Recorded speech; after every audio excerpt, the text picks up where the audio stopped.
I'm Drew Goldfarb. Welcome to this edition of Betting for the Cycle, where we're giving you 4 picks for upcoming baseball games, matchups, or prop bets, and trying to go 4 for 4 in order to bet for the cycle. For those of you joining us for the first time, this is how this all works. I'm going to pose 4 potential wagers or daily fantasy comparisons. Our experts and I will each give you our picks and rank them based on how confident we are in the outcome. Least confident pick will be our single. Most confident pick, the home run. We're each going to have a pick we consider to be a home run, a triple, a double, and a single each and every week, and that gives each of us a chance at betting for the cycle. Our individual stats have been tracked all season long. You're going to see those pop up on the screen as we make our first picks here in just a moment.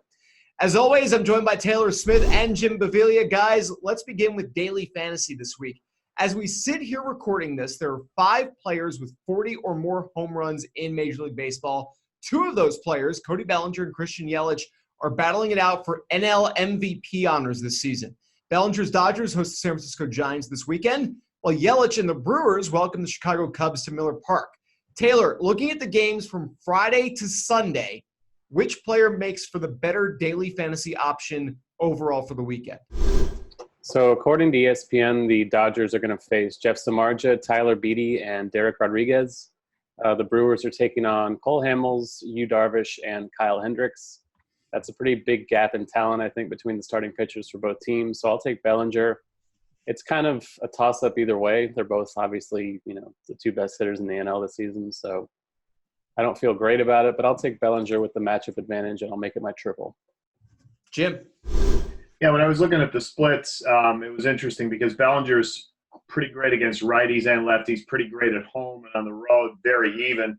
There's a little bit of a disparity with Yelich. He's much better at home, which favors him this week. And he's also much better against righties, which is good for 2 of the 3 games and not for the one that Hamels starts. But the main thing that I think in this matchup is the fact that I just feel like the Cubs can kind of work around Yelich a little bit better than the Giants can work around Bellinger. So for that reason, I'm leaning to Bellinger, but they're both so good. I'm not confident in it. So I'm going to go with Bellinger, but I'm only going to make it my single. I'm going with Bellinger, also making it my single. San Francisco expected to send, as you guys were getting into, Jeff Samardzija, Tyler Beede, and Derek Rodriguez to the mound this weekend. Giants 3-13 in games started by that trio since August 1st, giving up 17 home runs in that stretch. That's not counting any that the bullpen may have given up in those games. Chicago will counter Christian Yelich with Cole Hamels, Yu Darvish, Kyle Hendricks. Cubs 10-7 in their games since August 1st. Not great. Still way better than San Francisco. Dodger Stadium, Miller Park, nearly identical for home run factors this year, though Miller Park slightly more favorable to hitters when it comes to just scoring runs in general. Both players have gone 13 games without a home run prior to hitting home runs in back-to-back games to open the month of September. So they're pretty much identical when it comes to recent performances. And yes, it's really crazy that both Yelich and Bellinger hit 1 home run in each of their first 2 games of the month to snap exactly 13-game homerless droughts. I had to double-check my browser to make sure I wasn't just looking at the same stats page a second time. So again, though, I'm taking Cody Bellinger to have the better Friday through Sunday, and I'm going to make it my single because, as Jim mentioned, these 2 guys are just too good to really bank on it too much. For question 2, we turn to a weekend series. Minnesota Twins look like they might just finally be getting some separation from the Cleveland Indians in the AL Central race, though Cleveland still has a hold of a wild card spot.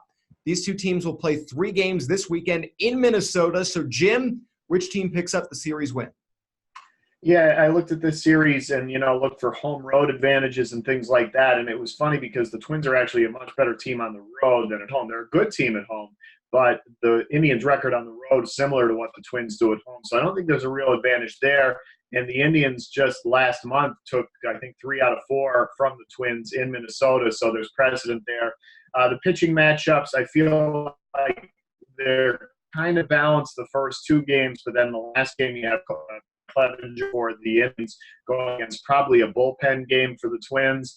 So I think that tips the balance just a little bit in the direction of Cleveland. And I was so wonderful picking series last week that I'm not that crazy about it this week. So I'm going to pick the Indians to win on the road. I'm going to use it as my double. All right, well, Cleveland has stumbled over the last 3 weeks or so. They have sweeps over Detroit and Kansas City, Remember, those are Detroit and Kansas City. But they've lost series to the Yankees and the Red Sox. They were swept by both the Mets and the Rays. That said, as Jim just mentioned, Cleveland took 3 or 4 from Minnesota early last month. Road team 5-2 when these teams have met since the All-Star break. The home team 4-2 prior to the All-Star break. Twins have found their stride in recent weeks. They've lost only 5 of their last 20 since that 4-game series. They dropped that to Cleveland. Both teams expected to start the series from the middle of their pitching rotations. I don't really see the benefits either way. Maybe that one where the bullpen might be starting for leaning one way or the other. But I'm going to play the hot hand here. I'm going to take the Twins to win the series. And you know what? Because I did well on my series picks last week, I'm going to make it my home run. I'd like to make the confidence rating a bit lower because a lot of these picks that we're going to get into, I think, are probably in that mid-tier as well. But I just can't bump up the pick that I've made my triple to a home run this week. So this is a home run pick that, as I've said in previous weeks, you could call this a triple and an error. That's basically what's going to happen. The end result is the same. It's a home run as my pick, but confidence level is more of a triple and an error. Taylor, who are you taking? I'm going with Jim's confidence level with my double, but I'm siding with Drew's pick in the Twins. Like you said, they've been hotter lately, 9-1 over their last 10. Cleveland just 5-5. I think the Jose Ramirez injury might have sapped them a little bit. The Twins are also going to miss Shane Bieber in the series, which I think is huge. They still face Clevenger, like Jim said, but the 2 pitchers Cleveland has gone before that I don't think are overly impressive. Adam Plutko, Aaron Savali. So I do think those games are fairly evenly matched. I will side with the Twins just because they seem to be the hotter hand, and I think they're the better team in general. So Minnesota is my double. Number 3, we turn to the opposite end of the standings. The Kansas City Royals and Miami Marlins both mathematically eliminated from playoff contention, with each team about 35 games out of first in their respective divisions. This weekend, they'll meet for 3 games at Marlins Park. Which team will end up earning a rare series win this weekend? I'm up first, and I want to start by pointing out that each team won only 1 series and split 1 series during the month of August. The Marlins took 2 of 3 from the Phillies in late August, split a 4-game set with Atlanta earlier in the month. Royals took 2 of 3 from Baltimore just last week and then split a 4-game set with Detroit the same weekend that the Marlins split their series with the Braves. Looking at the pitching matchups, from what I've seen, Sunday's game favors KC, Danny Duffy going up against Sandy Alcantara. The Royals have won 5 of Duffy's last 6 starts. The Fish, meanwhile, have lost 5 of Alcantara's last 6. On Friday, Eric Skoglund going for the Royals. He got shelled in his last start, didn't even have great minor league numbers for the year prior to being inserted into the Royals rotation. Miami Saturday starter Caleb Smith has lost 3 straight starts, 5 out of 6. For me, that's going to be the difference. I'm taking Kansas City, but since both of these teams are simply dreadful, I'm only going to make it my double because, you know, the great teams, the great batters, can't be overly confident in that. The terrible teams can't be overly confident in picking one of them to actually win 2 games. Taylor, what do you say? Yeah, this is terrifying. I'm taking the Marlins, that's probably never been said on this show. So I feel like I'm breaking some kind of barrier there. But I'm seeing Pablo Lopez and Caleb Smith starting Friday and Saturday for Miami. Those are 2 legitimately good pitchers that I think would be in most teams' actual rotations, not just the Marlins. So I think that kind of tips the scales in their favor. You know, like you said, Sundays with Danny Duffy and Alcantara is kind of a mismatch in Kansas City's favor. But I do think Pablo Lopez and Caleb Smith are good enough to carry the Marlins to glory here. So I'll make it my single with Miami. Love the phrasing. Jim, what about you? We'll break this tie here. Royals or Marlins? This is brutal stuff. You know, I went back and forth with this, and I felt like the Marlins, believe it or not, because they have so much support from their home crowd, their record at home is much better than on the road. It's still not great, but it's much better than on the road. The Royals are terrible on the road. I agree to an extent with the pitching matchups, although Montgomery's been really good of late for the Royals. I think that might be a little bit of a mirage. The Marlins lineup, I mean, the Royals lineup isn't bad either. The Marlins lineup, you know, it's a little deeper than it was early in the year. They brought up some young guys that are talented. So, oh boy, this is tricky. But I'm going to go with the Marlins, and I'm actually going to make it my triple. Pretty high confidence for a lousy series. When's the last time someone picked the Marlins and was that confident in a Never. I think that somebody who had a sombrero last week. That's what it was. One of the hotels in the Vegas Strip might turn you away if you were trying to be that confident. All right, last one to complete the cycle. We turn back to daily fantasy. The Washington Nationals Atlanta Braves play a 4-game series this weekend. Braves are on their way to locking up the NL East. The Nationals appear to be doing the same with a wild card spot for the National League. On Sunday, the Nats will send Max Scherzer to the mound. Atlanta will counter with Mike Soroka. So, Taylor, which pitcher will provide the better daily fantasy performance? This one's clearly Scherzer for me. We always say strikeouts are the name of the game with DFS, and Scherzer blows him out of the water in that regard. 34.7% for Max on the year, just 19.4%, well under average for Soroka. So both teams are comparable offensively in terms of WOBA and isolated slugging. Scherzer was recently activated off the IL. He hasn't been great lately. Threw 90 pitches last night, though, so I imagine he'll get closer to 100 next time out. Pretty much a full complement of Scherzer with his strikeout stuff, I think, gives him the edge. So he's my home run this week. Jim?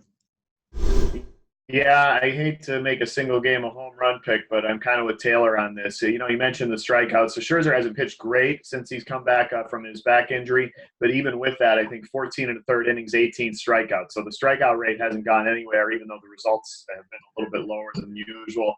And the Nationals lineup, you know, Taylor said comparable for the year, but right now the Nationals lineup, they're just so deep. I feel like the Braves lineup, once you get past the first 5 or 6, there's a little bit of a breather there. The one thing that concerns me, Scherzer hasn't been pitching that deep into games since coming back from the layoff, but I think he's kind of working up to it. And Taylor mentioned the low strikeout total for Soroka. The Nats have just been killing the ball against everybody. So I'm also going to go with Scherzer, and even though it's a single game pick, I'm also going to make him my home run. We're going to be unanimous on going Scherzer. I'm making it my triple. This was that pick I kind of wanted to make the home run, but I just couldn't put it over because it's that single game. Soroka's been remarkably consistent this year, though he hasn't been quite as sharp in the last month as he had been earlier in the year. There was a stretch in June and July where Atlanta had won 8 straight games that he started, which was remarkable when you remember that he turned 22 years old exactly 1 month ago today. Max Scherzer, meanwhile, wins in 7 straight starts from June 2nd through July 6th, though he wouldn't start again after that until July 25th. He's missed a lot of time. He's earned no decisions in 3 straight starts until yesterday, though his K9 rate in those 3 games was still 12.9. For the year, his K per 9 rate is over 12.6. Soroka's is a hair over 7.